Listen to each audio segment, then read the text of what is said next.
Fala galera, aqui quem está falando é o professor Lucas de Geografia e agora nós vamos iniciar a correção do nosso PET volume 2, semana 4, para a turma do oitavo ano. A primeira questão pergunta para a gente o que caracterizou a Guerra Fria. Nós sabemos que a Guerra Fria se trata de um conflito que aconteceu pós Segunda Guerra Mundial e um conflito que vai acontecer principalmente no campo ideológico, uma vez que o mundo naquele momento estava dividido entre dois polos, um polo capitalista liderado pelos Estados Unidos e um polo comunista liderado pela União Soviética. Foi um período onde as duas nações elas não entraram de fato num confronto aberto e armado entre elas. Tá? Aconteceram alguns conflitos isolados em diferentes locais do mundo, mas o confronto entre essas duas principais nações não ocorreu, o que justifica também o nome dessa guerra, né, de Guerra Fria, devido ao fato desse confronto nunca ter acontecido. Então, ele vai ser caracterizado principalmente no campo da corrida armamentista, uma vez que as duas nações tentavam provar para a outra que o seu poder de fogo era maior, e isso também permitiu, né, que o confronto de fato nunca acontecesse, porque as consequências de uma luta armada com o poder bélico daquelas duas nações poderiam ser catastróficas. Nós vamos ter também uma corrida espacial, onde uma nação tentava provar para a outra que ela era mais evoluída. Tá? Então, aqui um resumo para a gente, né, dessa questão, que é justamente o que eu falei, que vai ser que ela se caracterizou pela divisão do mundo em dois polos, né, os dois polos aqui, e ocorreram pequenos conflitos, porém nunca houve um confronto aberto entre os americanos e os soviéticos, e o conflito ficou mesmo marcado pela corrida armamentista e espacial entre os dois países. A questão número 2, ela pede para a gente ler o trecho a seguir e assinalar a alternativa correta. As religiões moldaram as sociedades e sua visão do mundo desde o início da história. Elas estão intimamente ligadas aos fenômenos de identidade, cultura e civilização. Portanto, além da dimensão espiritual, elas desempenham um papel político e geopolítico da maior importância, pacificador ou conflituoso de acordo com o momento e o local. Né? Então, o texto ele está falando de como que a religião ela está ligada, né? Ela não vai ter, o papel dela vai além só da questão espiritual, né? Uma vez que ela também está ligada com questões de identidade, cultura e de civilização, elas vão representar um papel político e geopolítico, muitas vezes conflituoso, levando ao conflito entre os países, mas também levando à pacificação em muitos outros casos. Então, a questão, o número 1, a afirmativa número 1 traz para a gente que a religião desempenha papel importante no entendimento do cenário de conflitos no mundo.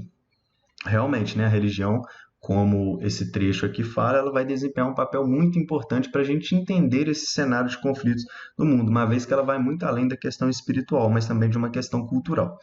É possível afirmar, a 2, que todos os conflitos ocorrem por motivos religiosos?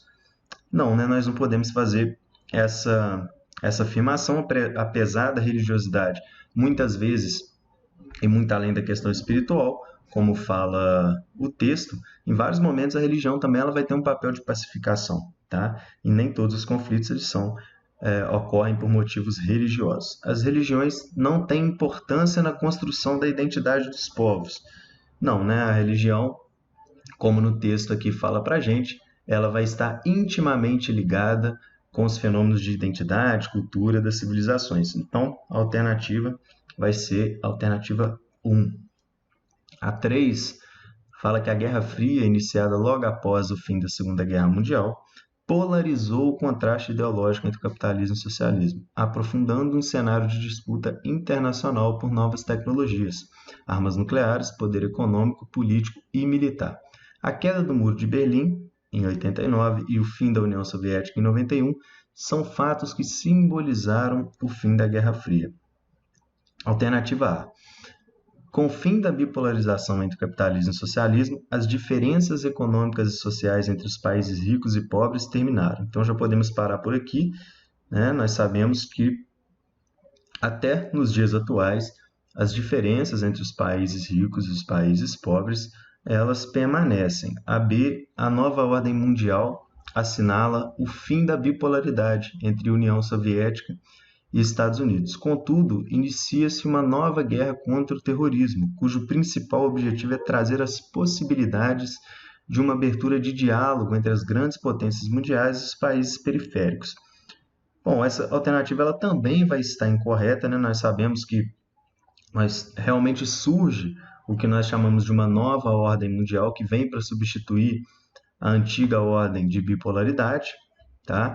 Mas nós sabemos que a questão da guerra contra o terrorismo, muitas vezes ela apresenta-se uma justificativa defensiva, né, pelos países desenvolvidos, mas nas entrelinhas as justificativas por esse conflito elas são também muito ofensivas por parte desses países desenvolvidos que vão ter alguns outros interesses. Então, o objetivo principal não vai ser essa possibilidade de uma abertura de diálogo entre as grandes potências e os países periféricos. Vão ser outros interesses envolvidos, tá? A C fala que após a Guerra Fria surge uma nova lógica internacional, com novos blocos econômicos regionais. Japão, União Europeia e China destacam-se como centros políticos e econômicos de poder, que é justamente aquela ideia da nova ordem mundial, com novos polos de poder econômico. Além disso, a nova divisão internacional evidencia sobre o crivo econômico a distinção entre os países do norte, desenvolvido, e do sul, subdesenvolvido. Então, gente, essa questão aqui ela traz um fato, né? A questão ela está toda certa, a alternativa C.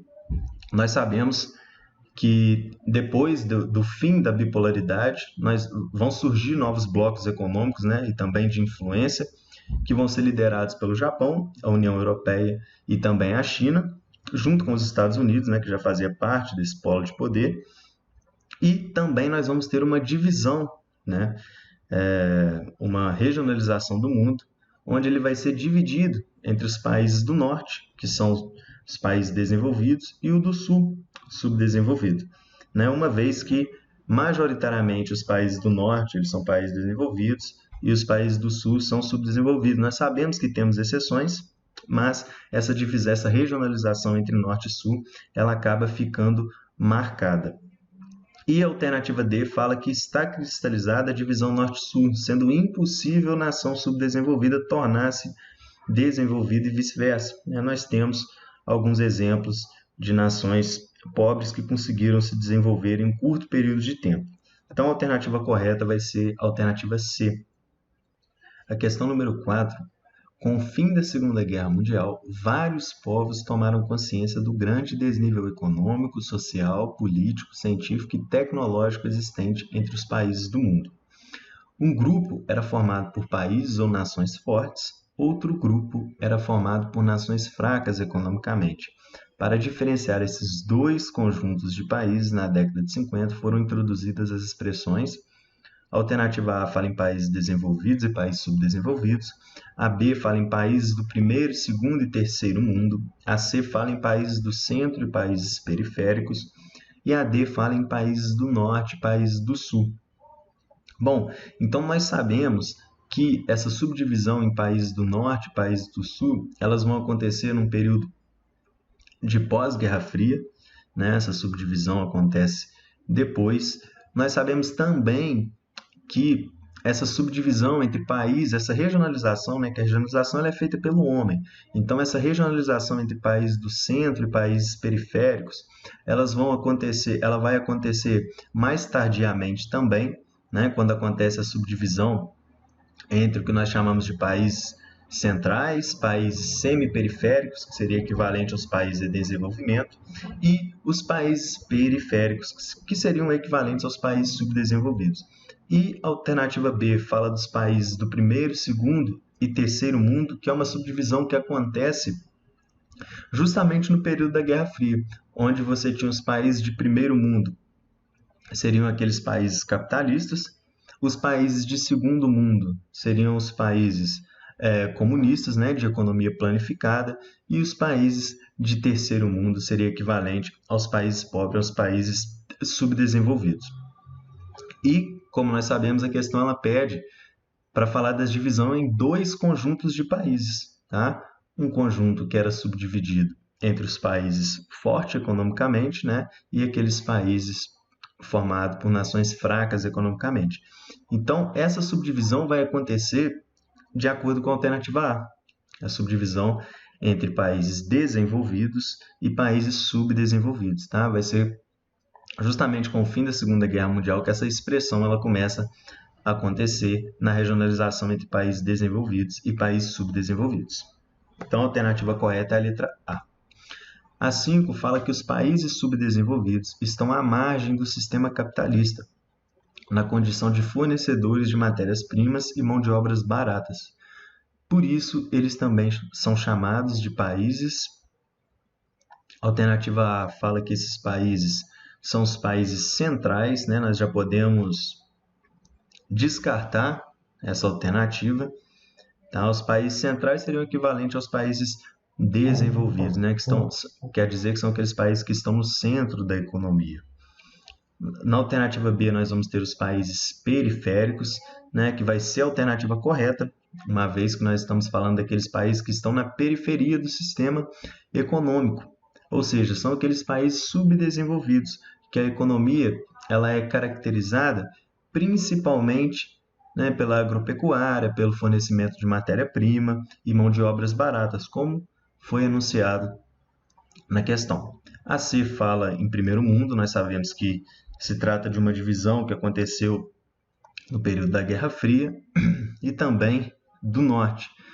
Do norte, aí nós lembramos da regionalização entre países do norte e países do sul. Nós sabemos que do norte se trata dos países desenvolvidos. Então, a alternativa que corresponde, né, aos países subdesenvolvidos que estão à margem do sistema capitalista na condição de fornecedores de matérias-primas e mão baratas vão ser os países periféricos, relembrando daquela regionalização entre países centrais, que são os países que estão no centro da economia mundial, os países desenvolvidos, ricos, os países semi-periféricos, né, que são os países que estão em desenvolvimento, que tiveram uma industrialização tardia.